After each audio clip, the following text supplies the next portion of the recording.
Today's podcast episode may have been recorded in the bathroom, but you didn't hear that from me. You're listening to the VO Life with Troy Holden. Welcome to the VO Life, a podcast for those who are trying to figure out how to build a career in VO from a guy who just seems to always learn the hard way. Now here's your host, Troy Holden. Hey, welcome back everybody to the VO Life. Today we have myself, Troy Holden, and we have a very special guest. He is a good friend of mine, an amazing coach. He's performed at the Hollywood Improv, the Comedy Store on the Sunset Strip, Ice House, LA's Upright Citizens Brigade Theater, Los Angeles' Second City.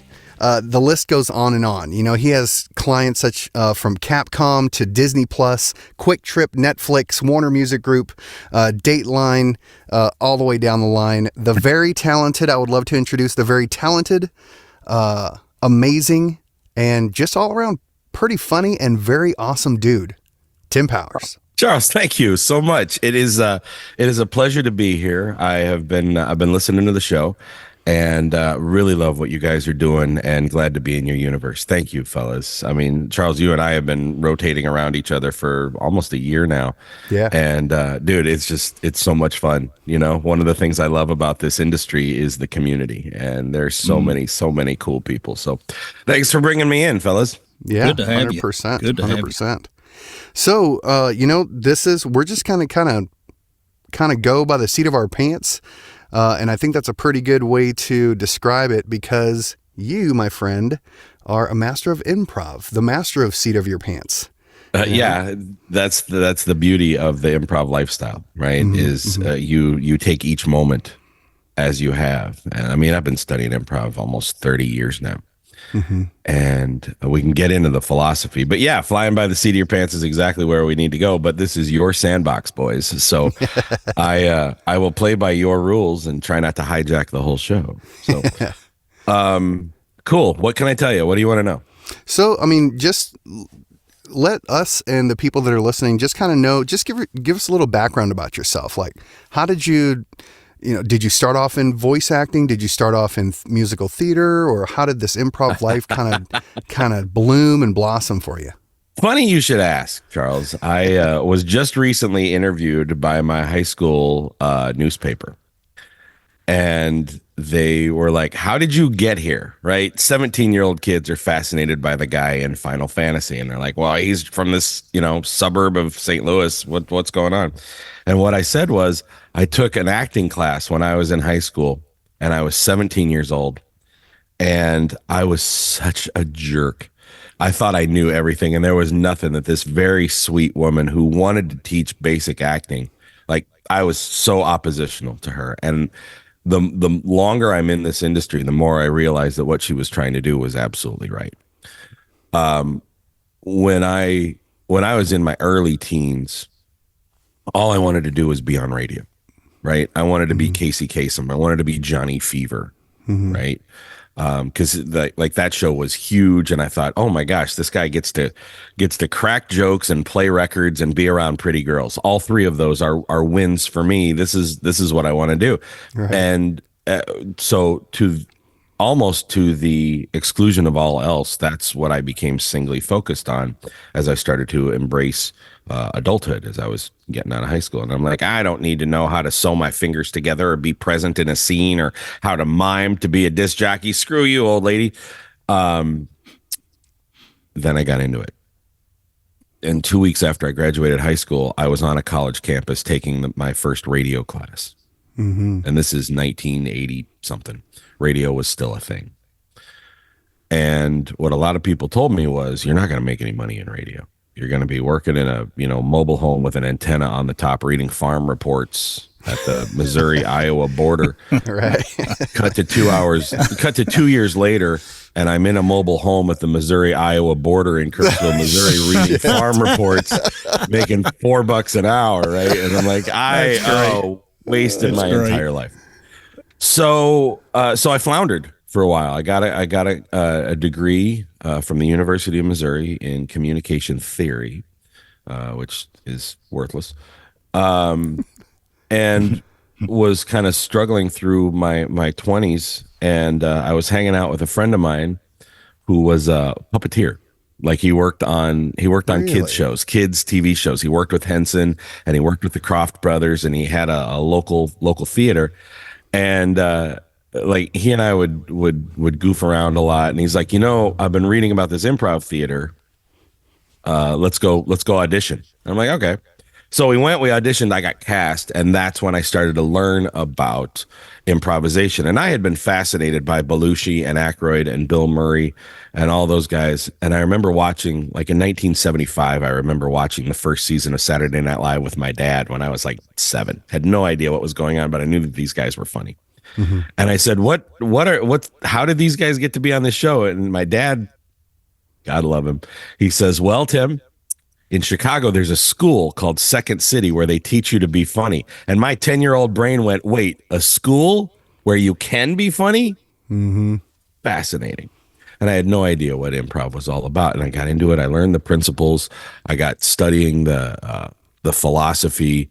My coach worked directly with Del Close, who was Bill Murray's teacher. He worked in the first generation of Second City with Ed Asner and Alan Arkin and Fred Willard and all the greats, right? So he's kind of where everything came from. I never met the guy, but my coach did, and I got the benefit of that. And then rode that train in St. Louis, Missouri, about as far as it could go. And I thought, not a whole lot for me in the greater gateway city. So I, on a impulse, took everything I had, which was about $800, and just moved to LA with Wow. $800.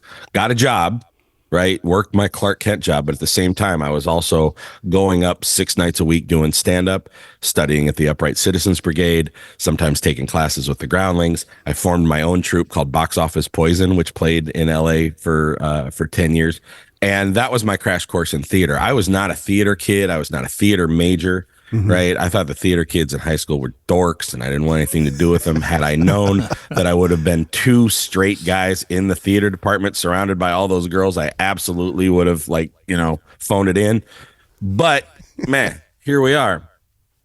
And so I learned to do characters, and I learned perspective, and I learned to be present in the scene, because improv, you have like 5 seconds when the audience goes, okay, you're 2 demons in hell arguing over what to watch on television. You have like the amount of time it takes to inhale for you to get in character.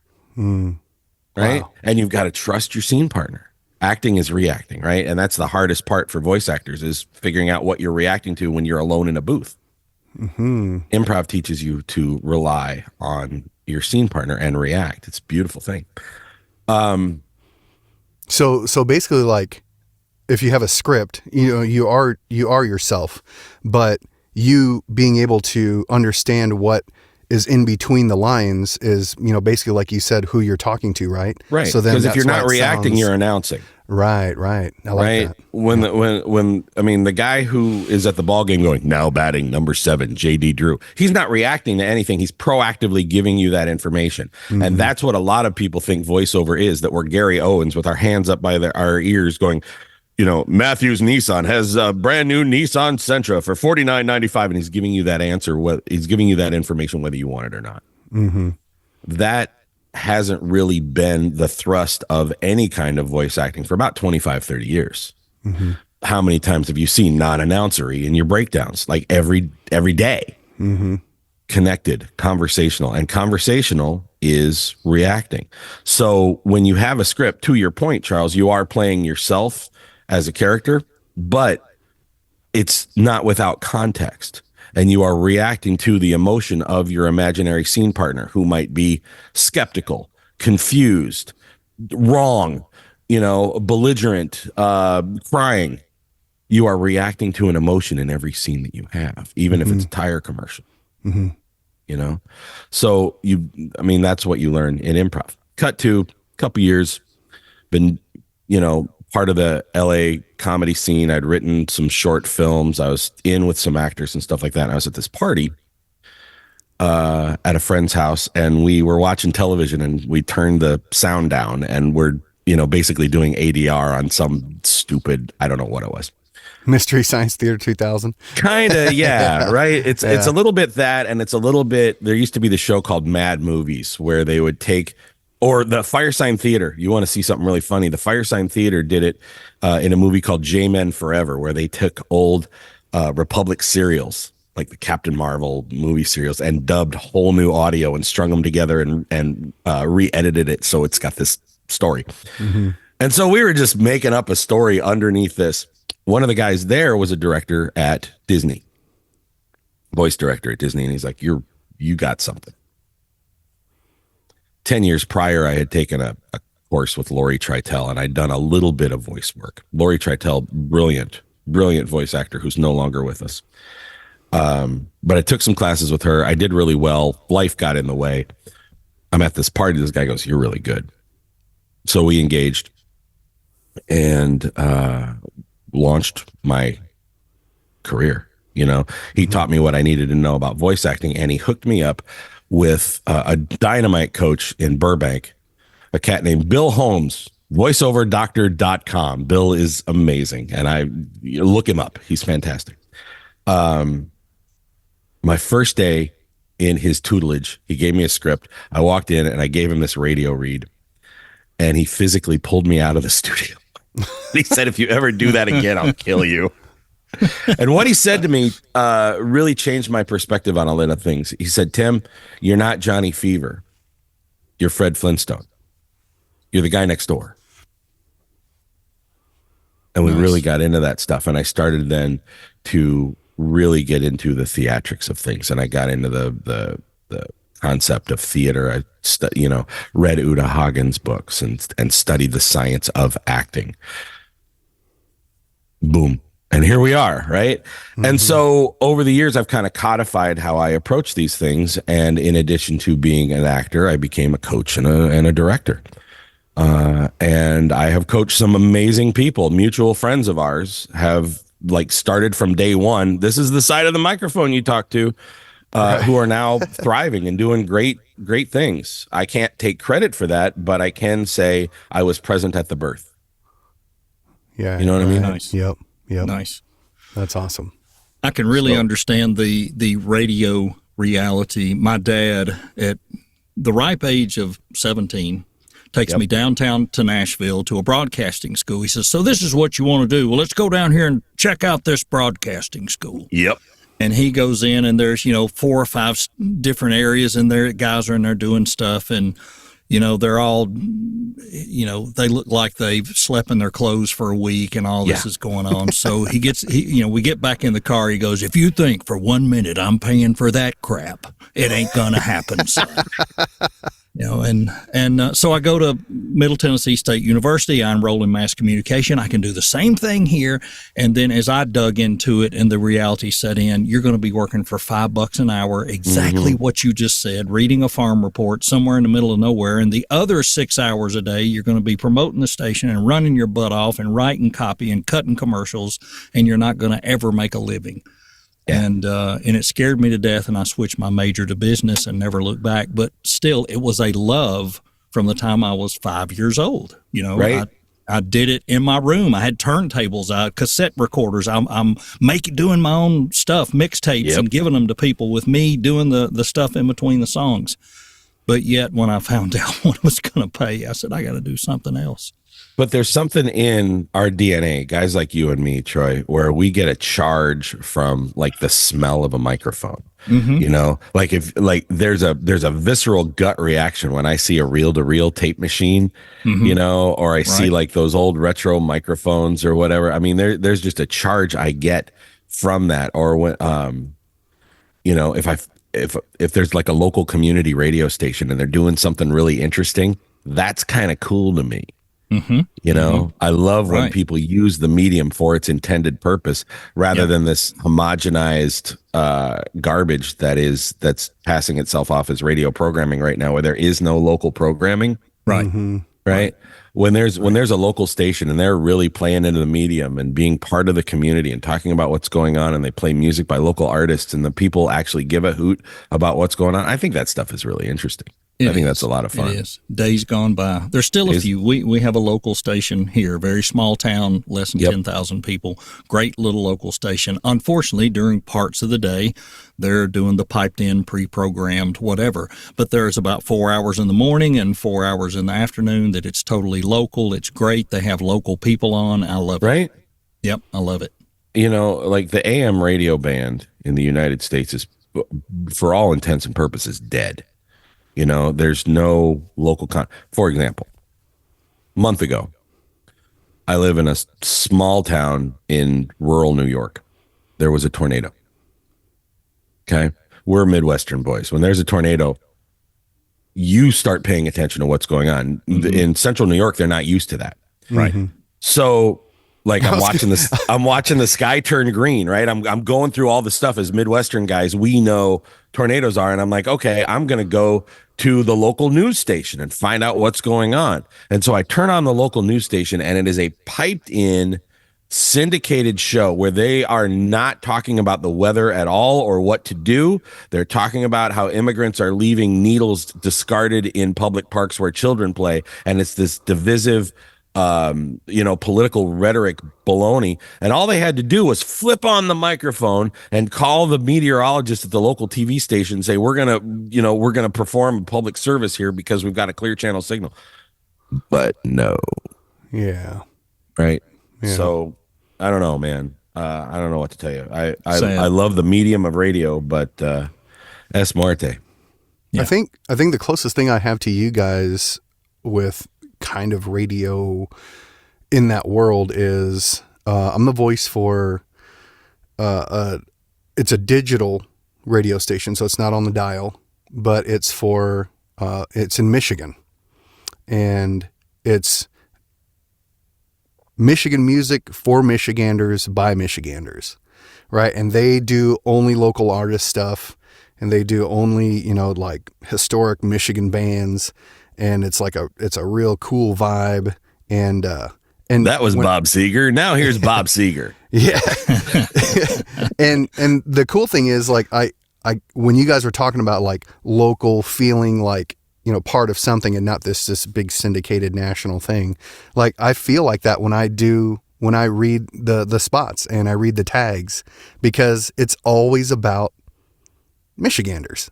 And it's kind of cool, I mean, even though it's for a state, but it's like, it's for us. And some of the internet it's a really radio good vibe. Is a lot of the internet radio stations, a lot of those are localized, although you can hear them anywhere, but they're very localized. I do a lot of imaging for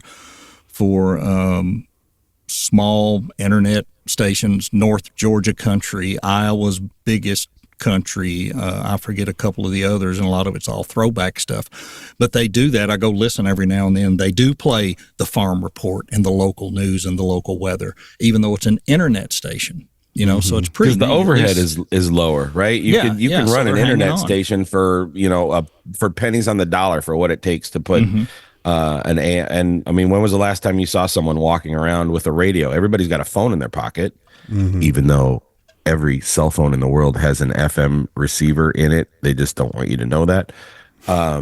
Because why stream FM radio when you can stream your Apple iTunes? Right. People have the phone in their pocket. So if you're running your tractor in Edina, Missouri, right, odds are very good you've got your phone Bluetoothed up, and so why not listen to the local station? For sure. I don't know, but here we are. Here we are being actors now. Yeah. Right. And I always tell people that I've worked with a lot of guys who transition from radio to voice acting. And they come in and they've got the great voice. They've got the golden voice, right? And I'm like, BFD. Literally everybody in this industry has a great voice. Ain't nobody sitting around waiting for you, because there's 20 guys who sound just like you.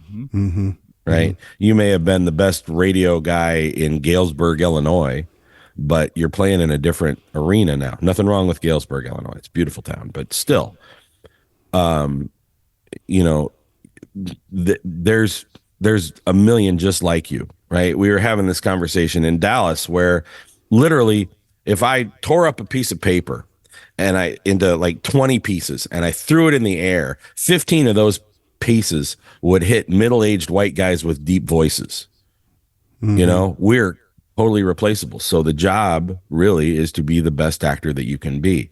And the transition from radio to acting is like is the transition from like being an EMT to a surgeon. Nothing wrong with EMTs. God love them. They're doing great, right?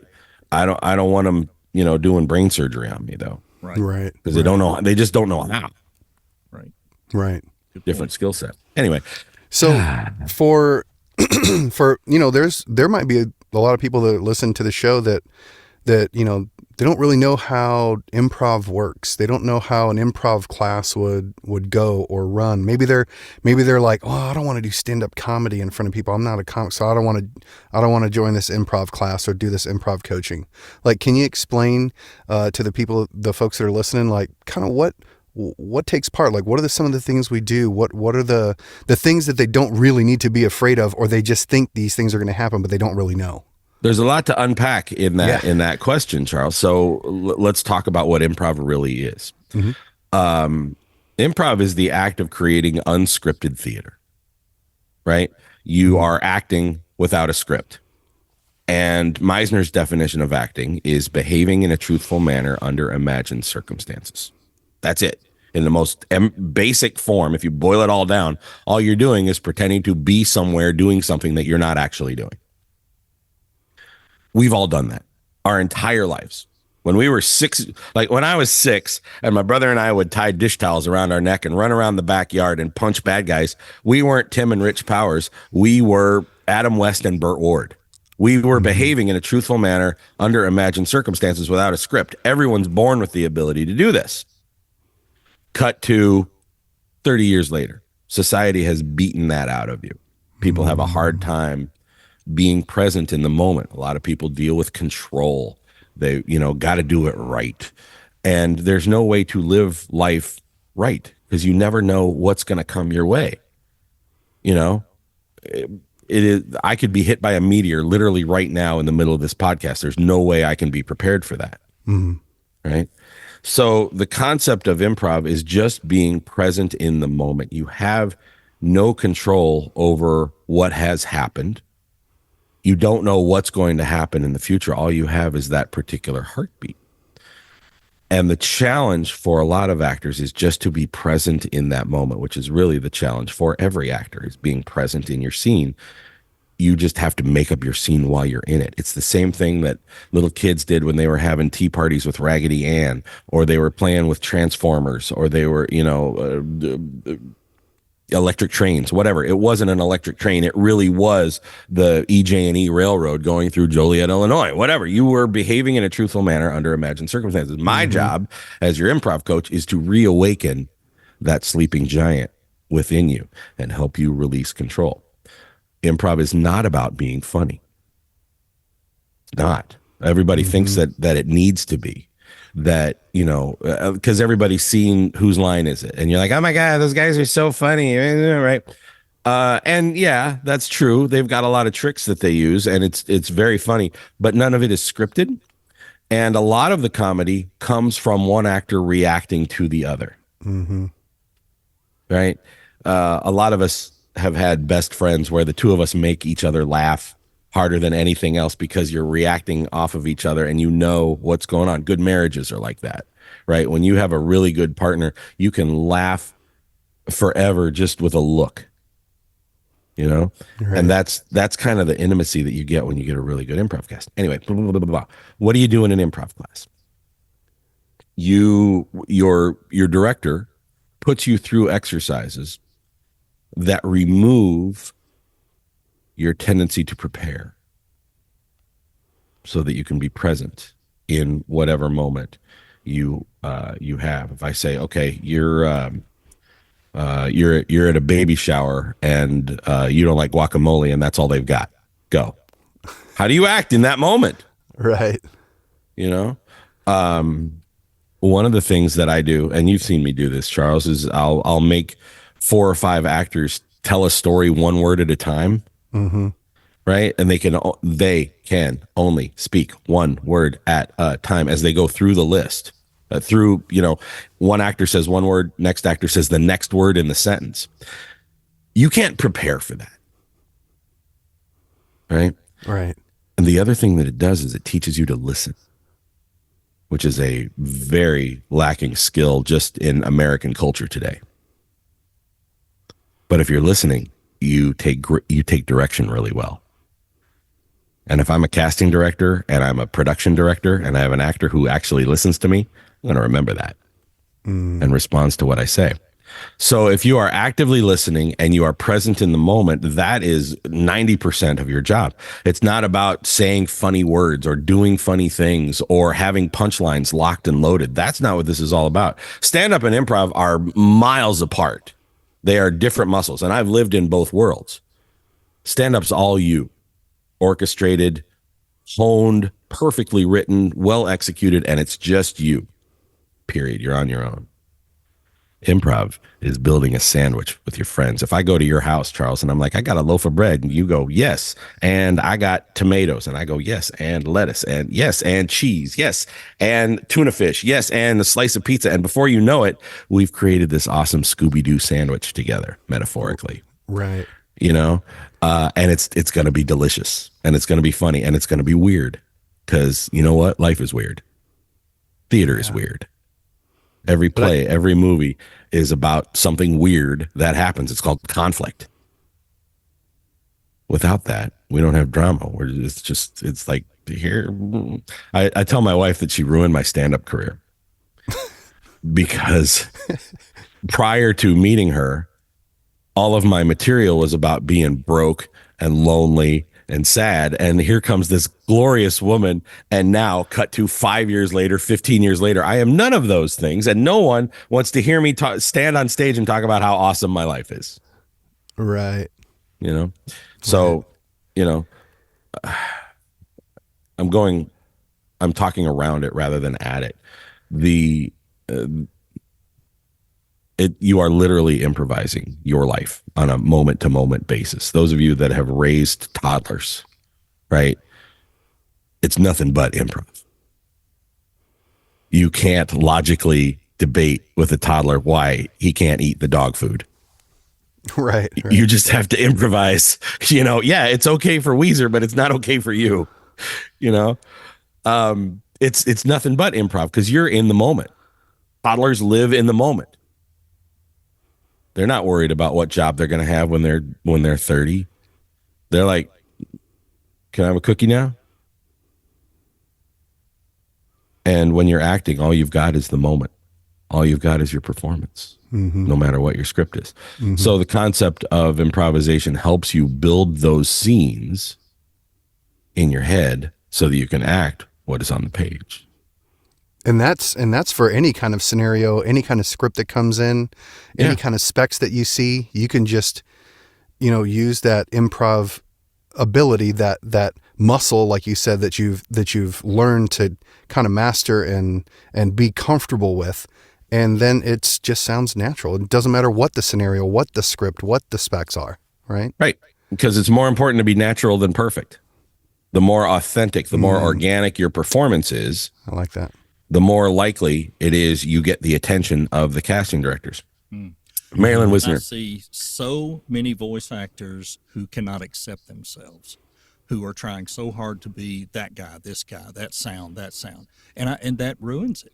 I mean, and it ruined it for me my first couple of years because I thought, I can't sound like me. I'll never book anything sounding like this. I need to go get dialect coaching. I got to do this. I got to do that. It became too mechanical.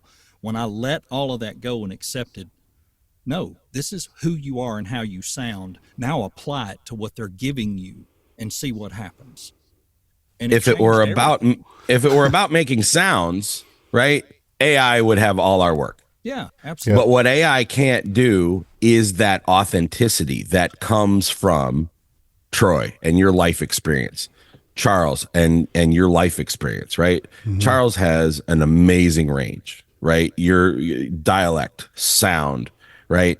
But underneath all of that, in every character that you do, Charles, and I've seen you improvise and I've seen you act, every scene that you come into, that character has a worldview, has a background, has feelings about something. You're not just making the sound.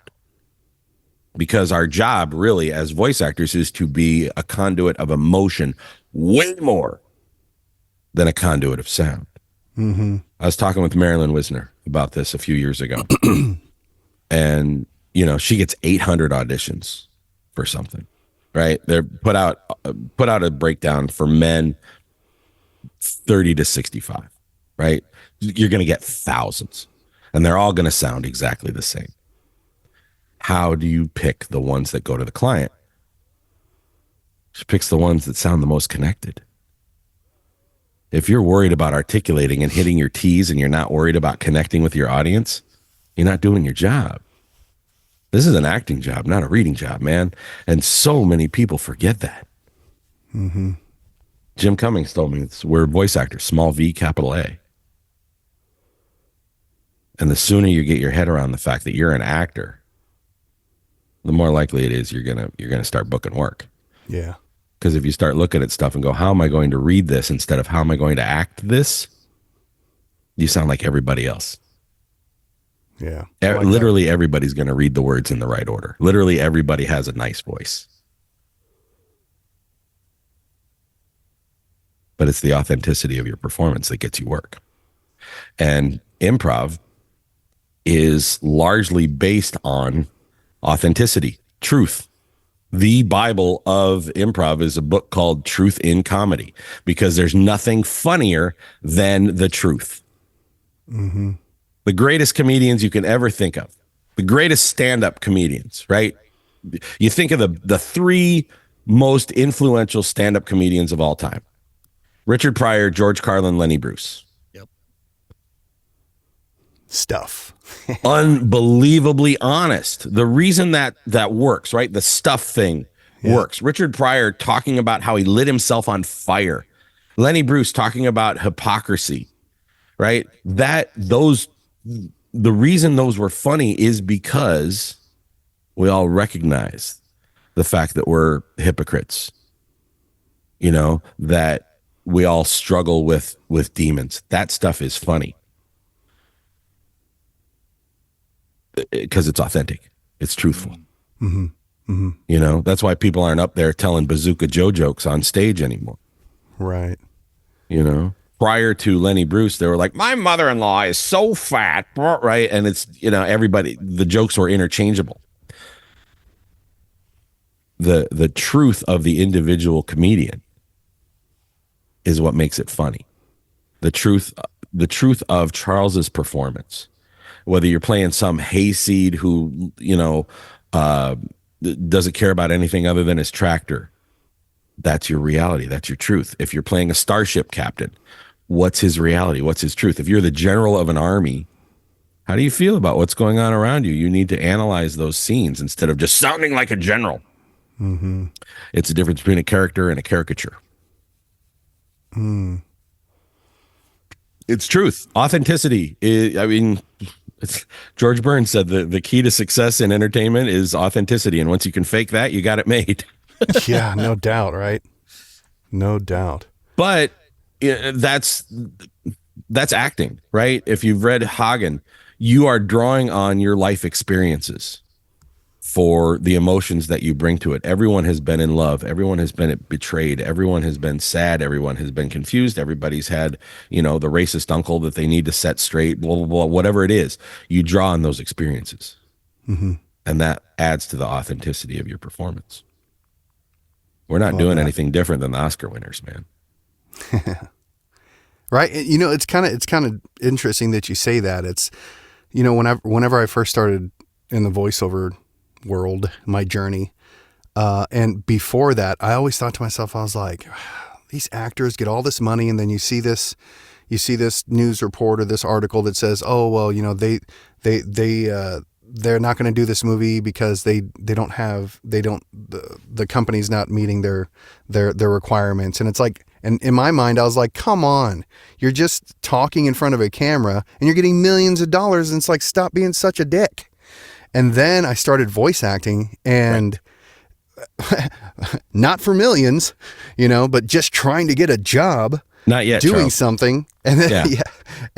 and I was like, wow, there's so, like, you really have to act. Like, you're putting a lot into this. And then I thought, it's like, wow, at least I could read a script and, do a click or a clap and start over. Like, actors are in the camera, they memorize all their scripts, hundreds and hundreds and hundreds of pages. And then I was like, all right, I just need to be quiet. Because I didn't know, I think people will make judgments on things, anything in their lives, because they don't have their own experiences in it, Just like people are like, oh, you do voice acting? Yeah, I can do that. That's not hard. It's like, Right. okay, go for it, dude. Everybody thinks that they're a comedian, a singer, an actor. Like, I was talking to one of my students about this the other day. I said, you have a choice in the universe. You can be a creator or you can be a critic. And the critics just want to be creators but lack the ability. Mm-hmm. I've done comedy shows where there was a dude who came regularly, would come to the show and just boo comedians. He would just boo them. And I confronted him after the show. I'm like, why do you come and hate watch this show? And he said, because I could do better. I said, why don't you? And then came this litany of excuses. Sure. Right? You either do it or you don't. Mm-hmm. And, it's everybody thinks that they can do it till they got to do it. Yeah. I told one guy, I'm like, if this is as simple as reading into a microphone and that's what you're doing and you're not booking, maybe it's not as simple as reading into a microphone. Yeah. Amen. For real. Amen. And I hate to get off on a totally different direction from the improv, but let's get into that because it's a big subject right now. Things are changing. Getting into this industry is changing how it's approached, and there's a lot of BS being pushed out there. And we really try hard to tell people week after week after week, if you have a passion for this, if you love this, and you really want to do this, you possibly can, but here's the right path to take to do it. Don't, as you said earlier, we're talking about doctors, surgeons, the difference between an EMT and a surgeon. You're not going to a guy who just bought his new set of tools to fix your brand new Cadillac. You're not going to let him work on your Cadillac just because he has the tools. Just because you go buy a microphone, you're not a voice actor. There's a lot, there's so much to all this, right? So let's dig into that a little bit there are some, I should have known. Let's dig into this just a little bit of, when people come to you, and I have the same thing, I have people that'll book a 15-minute consult that sometimes turns into an hour because I'm trying to explain to them, this is a jog. It is a very slow process. Sure, right. There are people who by somehow they have so much natural talent and they have such a great background, they jump into this and bang, they're off and running. But sure. That's rare.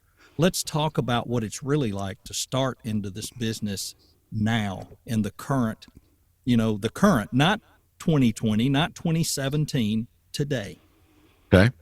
Here's the line that I use to disarm anyone who thinks that this is an easy thing to get into. A good microphone. Because so many people ask me, what's the microphone I should get when I want to do this? I said, a good microphone no more makes you a voice actor than a Fender Stratocaster makes you Eric Clapton. And it's at that point they go, oh, yeah, okay, cool. Because, man, the world doesn't need another voice actor. It just doesn't. No one is like, gosh, I wish we had a guy that sounds like you. Nope, because there's 5 guys I can think of right now who sound just like me. One can impersonate me so thoroughly he can call my wife and get me in trouble. Our job is to be the best actor that we can be. The delusion in the community comes from the fact that getting into this industry is far more accessible than it used to be.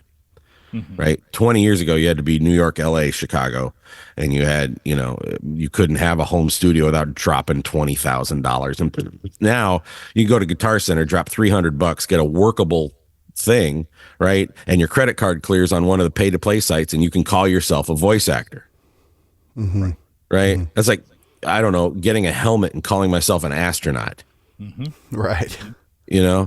So how do you stand out?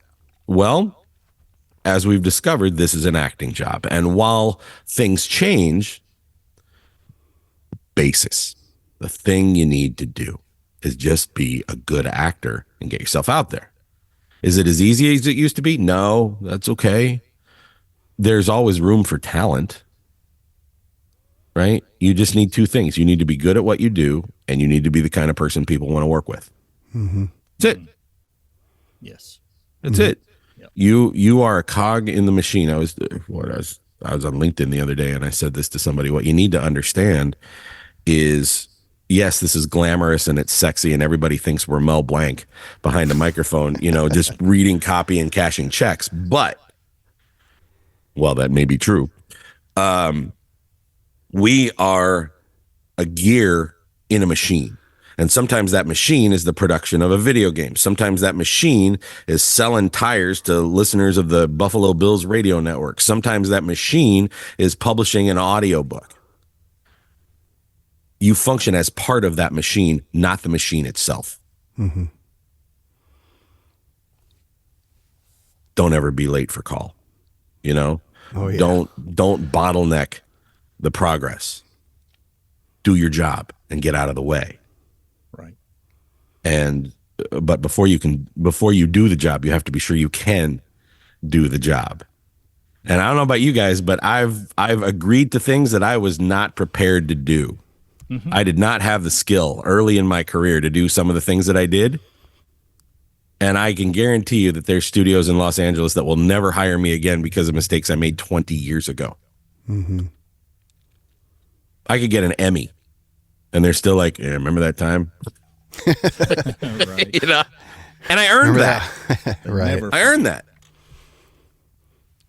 Right. So, and there's so many different verticals now, right? Automotive, commercials. There's 3 different kinds of animation, adult animation, kids animation, anime, kids anime, blah, blah, blah, video games.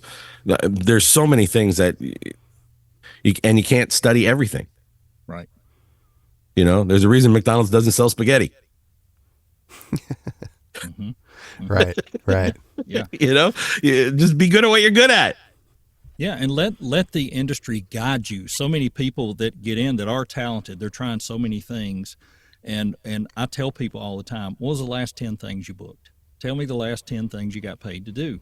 And 9 of them were corporate narration. So why are you hammering so hard at something that you're not booking the heck out of? Maybe you can book this other, but why wouldn't you focus on building a base of business and corporate narration and then go get the coaching and training in the other areas to build on top of what you got?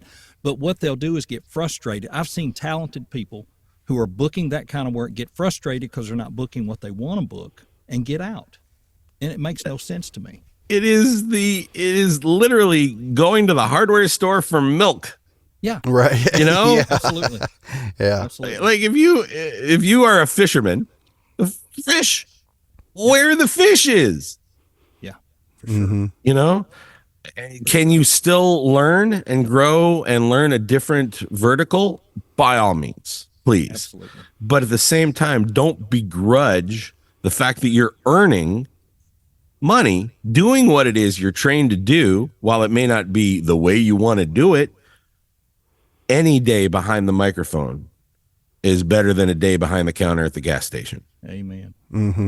Yes, Yep. sir. We are lucky that we get to do this full time, but we all had corporate crappy, job. We had Clark Kent jobs. I have literally been a telemarketer for wholesaling cigarettes. Okay. It was the most demoralizing, awful, worst paying job I've ever had in my life. I hated it. And I had a 90-minute commute each way.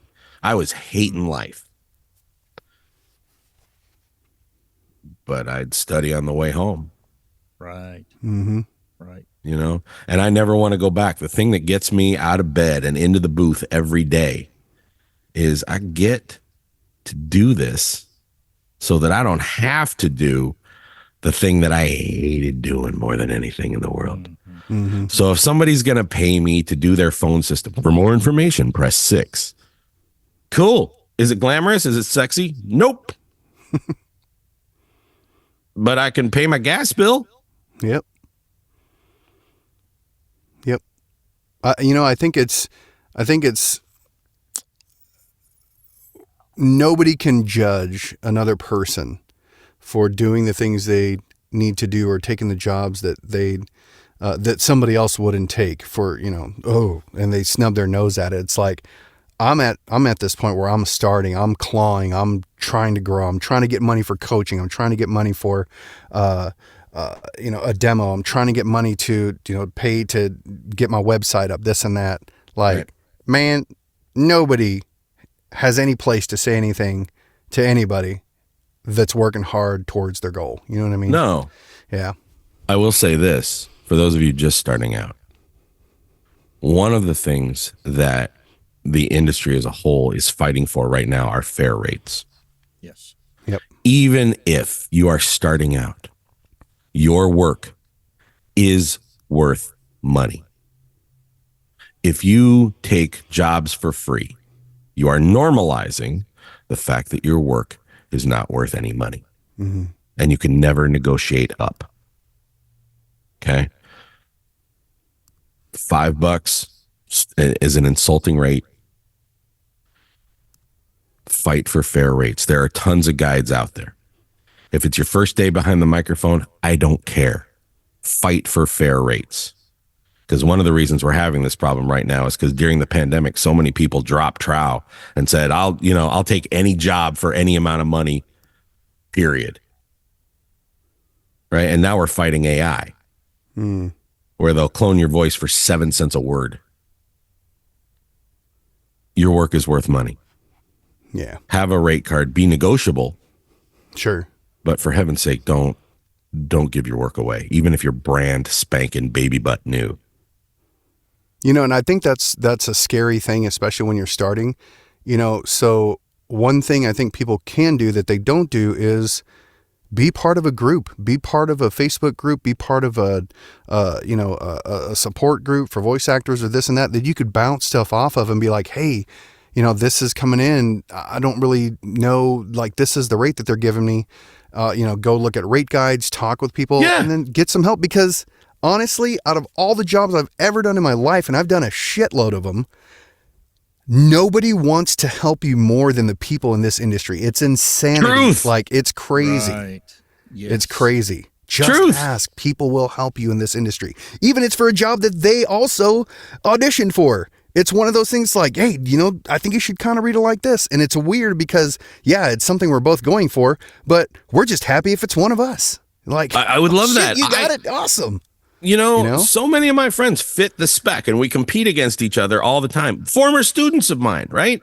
There's nothing I love more than when I get a text that goes, hey, I booked this thing. And I'm like, oh, you know what? I auditioned for that. I'm glad you got it. The right actor gets the right part.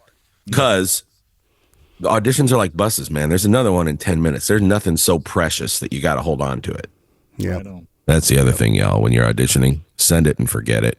Oh, yeah. I learned that. Just Takes forget a it. while to learn that, but once you learn it, it is so freeing. Well, Oh, because yeah.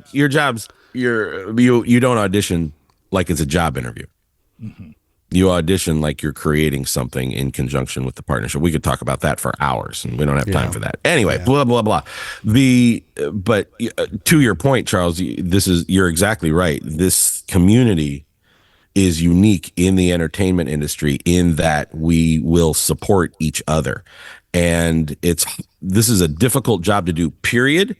It's almost impossible to do in a vacuum without support. And there's Facebook groups, and there's Twitter groups, and there's Discord servers, and there's physical communities where you can interact with other voice actors. Just put yourself out there, and no one's going to go, screw you. You haven't booked anything. We don't care. It's like, what do you need?